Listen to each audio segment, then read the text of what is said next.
दोस्तों, अमीरी गरीबी, रिस्क की कमी बेशी, हालात की तंगी और फराखी जैसे बुनियादी मसाइल से शायद ही कोई इंसान खुद को मुबर्रा समझता हो।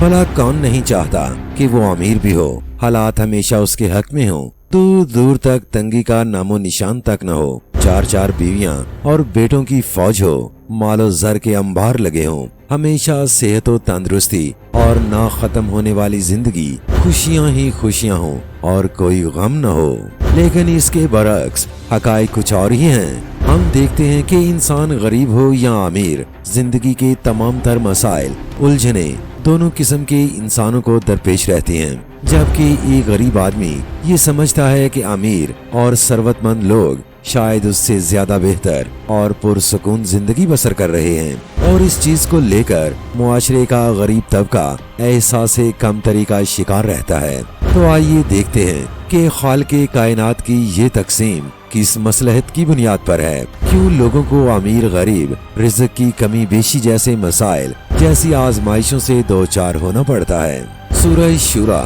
आयत नंबर 27। अगर अल्लाह अपने सब बंदों को खुला रिज़्क़ दे देता तो वो जमीन में सरकशी का तूफान बर्पा कर देते, मगर वो एक हिसाब से जितना चाहता है नाजिल करता है। यकीनन वो अपने बंदों से बाखबर है और उन पर निगाह रखता है। सूरह राद आयत नंबर 26। अल्लाह जिसको चाहता है रिज़्क़ की फराखी बख्शता है और जिसे चाहता है कि नपा तुला रिज़्क़ देता है। ये लोग दुनियावी जिंदगी में मगन हैं, हालांकि दुनिया की जिंदगी आखिरत के मुकाबले में एक मताए कलील के सिवा कुछ भी नहीं। सूरह नहल आयत नंबर 71। अल्लाह ने तुम में से बास को बास पर रिज़्क़ में फजीलत अता की है। सूरह अल इसरा आयत नंबर 30। तेरा रब जिसके लिए चाहता है रिज़्क़ कुशादा करता है और जिसके लिए चाहता है तंग कर देता है। वो अपने बंदों के हाल से बाखबर है और उन्हें देख रहा है। सूरह ताहा आयत नंबर 81। खाओ हमारा दिया हुआ पाक रिज़्क़ और उसे खाकर सरकशी न करो, वरना तुम पर मेरा गजब टूट पड़ेगा, और जिस पर मेरा गजब टूटा वो फिर गिर कर ही रहेगा। सूरह नहल आयत नंबर 112। अल्लाह एक बस्ती की मिसाल देता है। वो अमनो इत्मीनान की जिंदगी बसर कर रही थी और हर तरफ से उसको बफरागत रिज़्क़ पहुंच रहा था कि उसने अल्लाह की नेमतों का कुफरान शुरू कर दिया। तब अल्लाह ने उसके बाशिंदों को उनके करतूतों का ये मजा चखाया कि भूख और खौफ की मुसीबतें उन पर छा गईं। दोस्तों, कुरान एक ऐसी किताब है कि जब इसकी आयत हमारे सामने आ जाती हैं तो हमारे अपने तमाम अफकार, अक्लो दानिश, नजरियात और सोचो विचार सब दफन होकर रह जाता है। इन आयात के आ जाने के बाद मैं नहीं समझता कि मजीद वजाहत दरकार है। भला इन आयात से बढ़कर अब अल्लाह क्या खोल खोल कर बयान करे। वो अपनी आयात की तफसील खुद ही बयान फरमा देता है। रिज़्क़ का मालिक सिर्फ अल्लाह की जात है, जिसका चाहे कुशादा कर दे, जिसका चाहे तंग, और उसका रिज़्क़ देने का तवाज़न भी एक जबरदस्त मसलहत की बुनियाद पर है कि अगर वो सबको एक जितना रिज़्क़ दे देता, यानी सभी को अमीर कर देता, तो शायद कोई इंसान भी किसी दूसरे इंसान के काम भी ना आता। अगर आप किसी मिस्त्री को कहते कि मेरा घर तामीर कर दे, तो वो कहता कि जाओ भाई, मैं खुद सेठ आदमी हूँ, क्यों कर तुम्हारी मजदूरी करूँ। अल्लाह ताला ने इंसानों को रिज़्क़ के मामले में एक दूसरे पर फजीलत देकर एक दूसरे की जरूरत बना दिया।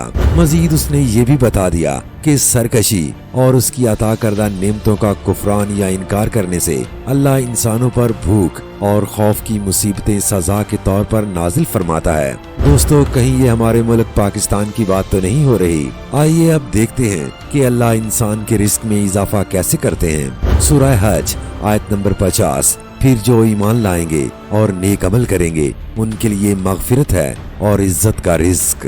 सूरह अहज़ाब आयत नंबर 33। और तुम में से जो अल्लाह और उसके रसूल की अताअत करेगा और नेक अमल करेगा उसको हम दोहरा अजर देंगे और हमने उसके लिए रिज़्क़ करीम मुहैया कर रखा है। सूरह तलाक आयत नंबर 3। और उसे ऐसे रास्ते से रिज़्क़ देगा जिधर उसका गुमान भी न जाता हो। जो अल्लाह पर भरोसा करे उसके लिए वो काफी है। अल्लाह अपना काम पूरा करके रहता है। अल्लाह ने हर चीज के लिए एक तकदीर मुकर्रर कर रखी है। सूरह तलाक आयत नंबर 7। खुशहाल आदमी अपनी खुशहाली के मुताबिक नुफका दे और जिसको रिज़्क कम दिया गया हो वो उसी माल में से खर्च करे जो अल्लाह ने उसे दिया है। अल्लाह ने जिसको जितना कुछ दिया है उससे ज्यादा का वो उसे मुकल्लफ नहीं करता।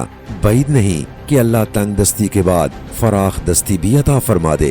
सूरह फजर आयत नंबर 16 से 20। और जब वो उसको आजमाइश में डालता है और उसका रिस्क उस पर तंग कर देता है तो वो कहता है कि मेरे रब ने मुझे जलील कर दिया। हरगिज नहीं, बल्कि तुम यतीम से इज्जत का सलूक नहीं करते और मस्कीन को खाना खिलाने पर एक दूसरे को नहीं उकसाते और मेरास का सारा माल समेट कर खा जाते हो और माल की मोहब्बत में बुरी तरह गिरफ्तार हो। सूरह नहल आयत नंबर 97। जो शख्स भी नेक अमल करेगा खा वो मर्द हो या औरत बशर्ते के हो वो मोमिन, उसे हम दुनिया में पाकीज़ा जिंदगी बसर कराएंगे और आखिरत में ऐसे लोगों को उनके अजर उनके बेहतरीन अमाल के मुताबिक बख्शेंगे। कुरान की ये आयत इतनी वाज़ेह है, मुझे इन पर तबसरा करना सूरज को चिराग दिखाने के मुतरादिफ है। कुरान की इन आयत ने तो मुंह ही बंद करके रख दिया। मेरा नहीं ख्याल कि इतनी वाज़ेह आयत आ जाने के बाद कुछ कहने की जरूरत दरपेश रह जाती है। अलबत्ता बस इतना ही कहूँगा कि इंसान को अल्लाह के दिए हुए रिस्क पर शुक्रगुजार रहना चाहिए। रिज़्क में इजाफा के लिए अपने से गरीब और मस्कीन अफराद को अपने रिज़्क में शामिल करना चाहिए। कभी नाशुक्री का रवैया अख्तियार नहीं करना चाहिए। नेक अमाल और शुक्रगुजारी रिज़्क में इजाफा की सबब बनती है। अल्लाह ताला की जात को अपने लिए सब कुछ समझना चाहिए, तभी वो ऐसे ऐसे रास्तों से रिस्क देगा जिधर से इंसान को गुमान भी न होगा। अल्लाह की इबादत करें और अपने अमाल की इस्लाह करें। जब रिस्क है ही अल्लाह के हाथ में तो हमें अपने अमाल साले और अल्लाह की बंदगी की तरफ मुतवज्जो रहना चाहिए।